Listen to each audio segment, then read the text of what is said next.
Welcome back to Football Media Day for the Gulf South Conference right here on Flow Sports and Flow Football. First-time coach, first-year coach, Mike Kershaw has joined us along with Braxton Hall, defensive back, Agent Zero, as we would like to call him.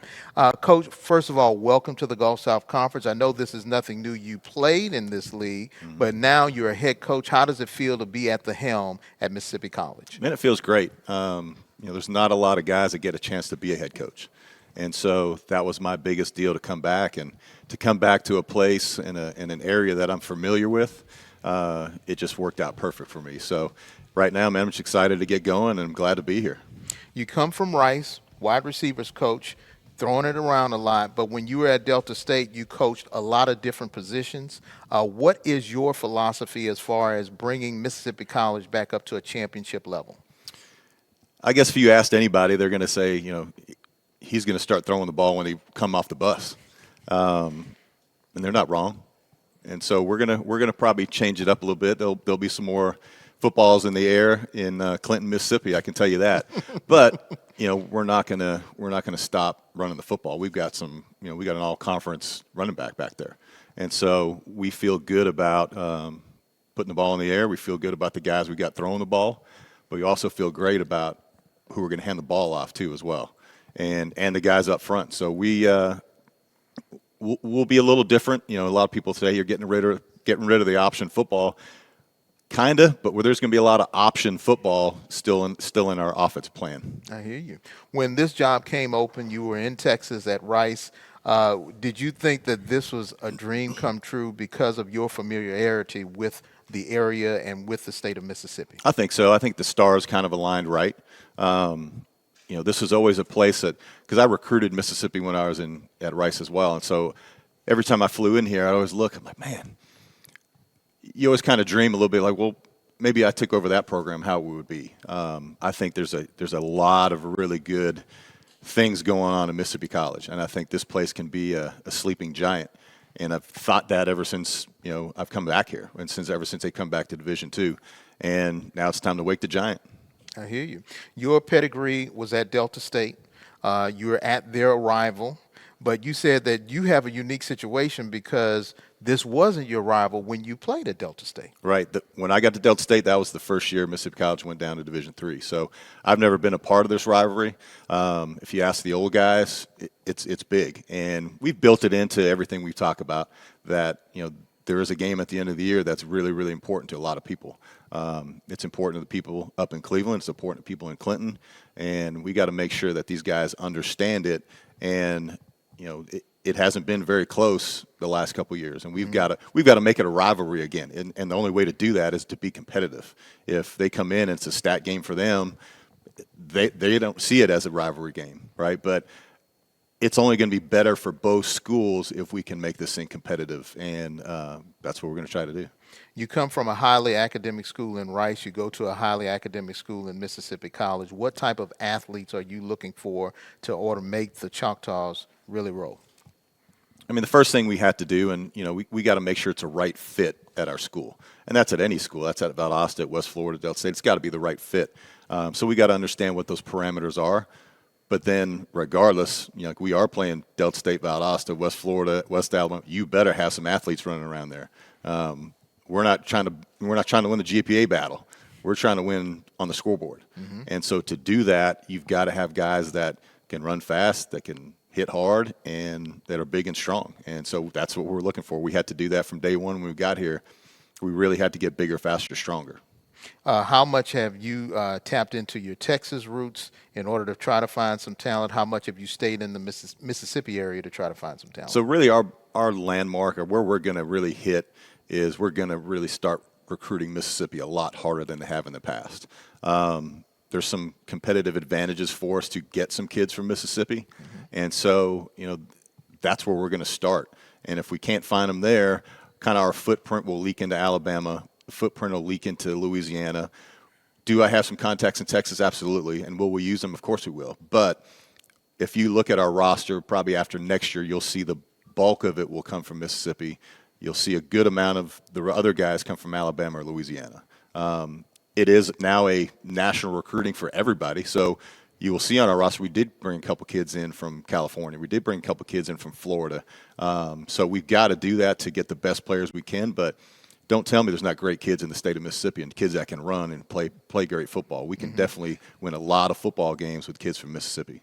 When you look at the film, 3-7, 2-6 last year, do you just not look at the film, or do you look at it and say, we've got some good pieces here, and this is what we need to do in order to improve? No, you definitely look at it. But then it's also, we're going to be doing so much different stuff. It's kind of, you take it to see what they got, and then you kind of move on. I think we've got some great talent on defense. There were some guys on defense that, are really, really good. The guy sitting right across from me could definitely have played for us at Rice. I'll tell him now, since we're about to get started, he ain't going anywhere now. I wasn't going to tell him that right when we got here. But we've got some guys on the defensive side that are really, really good football players, and we're going to take advantage of that. They kind of, they had some good times in the spring against us, and you kind of look over like, man, there's some good players. There's some quality players here. Now, schemes have to change. We got to make sure we're in the right spot where we're supposed to be and do all that type of stuff. And that's with my coordinators. I feel 100% confident they're going to do that.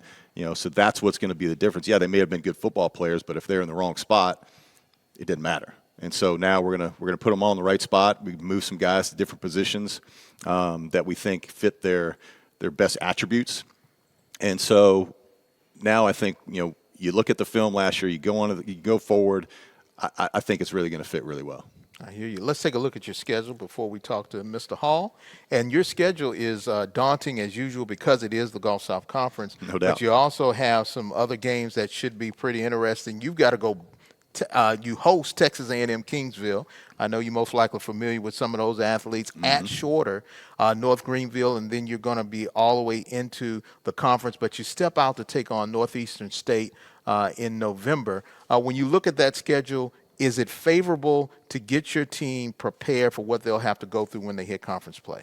I think so. I mean, you really start game one, right? That's a team that's been in the Gulf South Conference, and our guys are familiar with. We get to come to Rome or go to Rome, Georgia to open it up. But you see the next game is a game that a lot of our older alumni are talking about because Texas A&I, was a team that they beat in the playoffs a couple times back in 89, 90, so they're familiar with that. So we're going to have a big group of our 89 team come back for that game. Okay. So that's not going to be an easy game. And then you just go down the list. There's not an easy game on that list. The Gulf South Conference hasn't changed since when I left. It's the best conference in Division II. There's no doubt about it.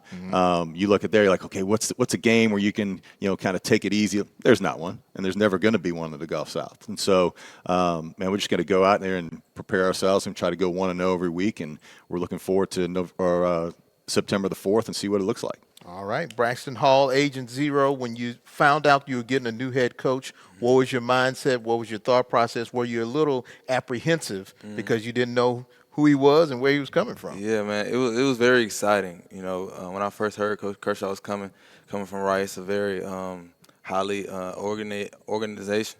And when he came in, man, the standard and the culture he tried to set was very present. And we just bought by the standard. And as a player-led team, we've made everybody accountable in everything that we've done.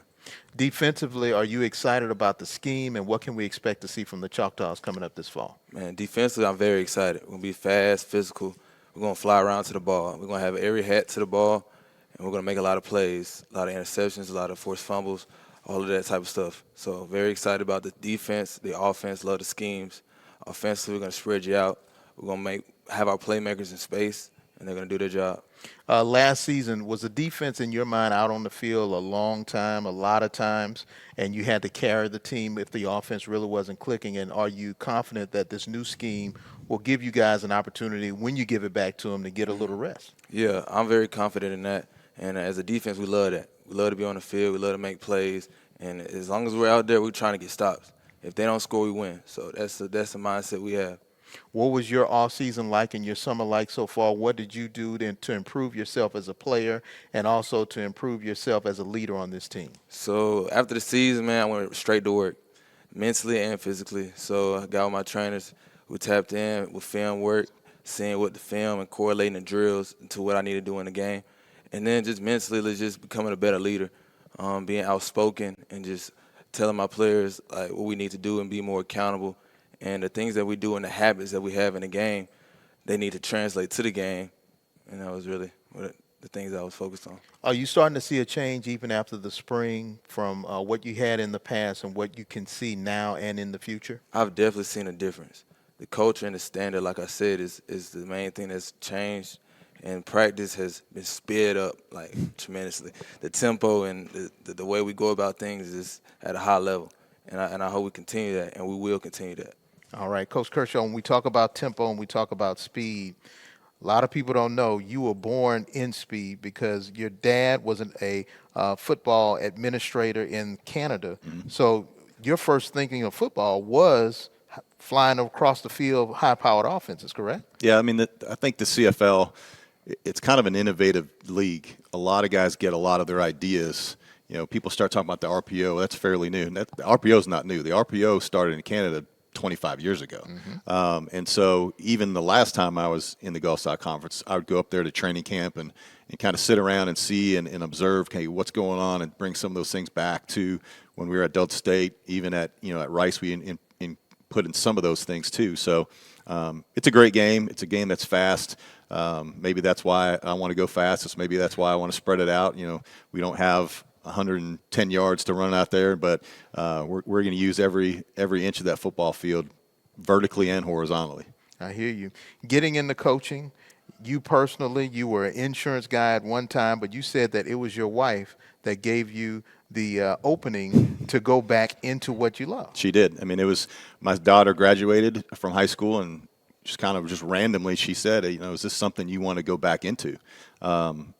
And absolutely. I mean, once you're a coach, you're always a coach. And once you get out in the real world, it's no fun out there. I didn't like that. I didn't like the people I was hanging out. They're not my people, right? And coaching and players are my people.